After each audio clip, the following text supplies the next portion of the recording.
दारी काट्ने बेला भएछ ओइ लाब्रे हेज ल एउटा दारी काट्ने मिसिन र तेल सकिएर तेल लिएर आइज ए ल ल तेल ल्याउने फेरि ल ल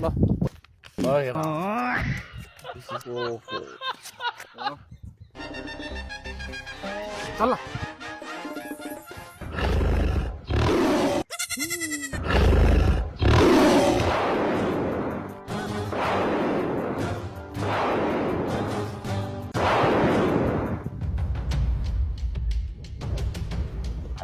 डर भेट्नु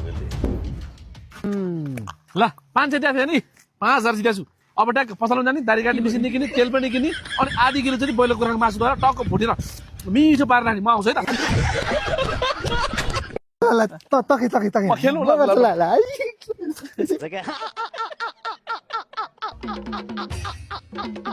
ए सुन्नु त यो तास पुरानो भएको छ एक बुक नयाँ किनेर ल्याउनु त त चिन्ता नगर मलाले खेल के घामले डरला बरु म सनस्क्रिन किनेर ल्याइन्छ है के तालको बुढा रहेछ नि यार ल ल यी छ भोट दाइ फेरि पैसा माग्न आयो होला छैन मसँग पैसा पैसा माग्न आएको होइन कि म काठमाडौँ जान लागेको भनेर भन्न आएको काठमाडौँ किन किन हुनु नि +2 पनि सक्यो अब युके पढ्न जानु पर्यो भनेर कन्सल्टेन्सी जान लागेको नि ए ल कन्सल्टेन्सी बुझायो भने त ठिकै छ नबुझाएपछि मेरो काठमाडौँमा जग्गा काम गर्ने दाइ हुनुहुन्छ कि जान दलबहादुर थापा भन्ने उहाँलाई निकै नलेज छ क्या उहाँलाई म भनिदिन्छु त्यस्तो जो पाइदै जहाँ पाइ त्यहीबाट जान लागेको होइन राम्रो कन्सल्टेन्सी बुझेरै जान लागेको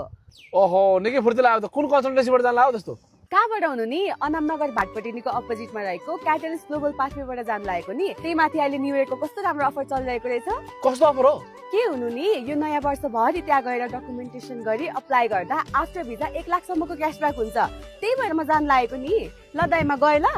जा तर मैले भने त दलबहादुर थाहा पनि खत्रै हो क्या तेरो मलाई के थाहा कुरा गर्दै मैले भने अझै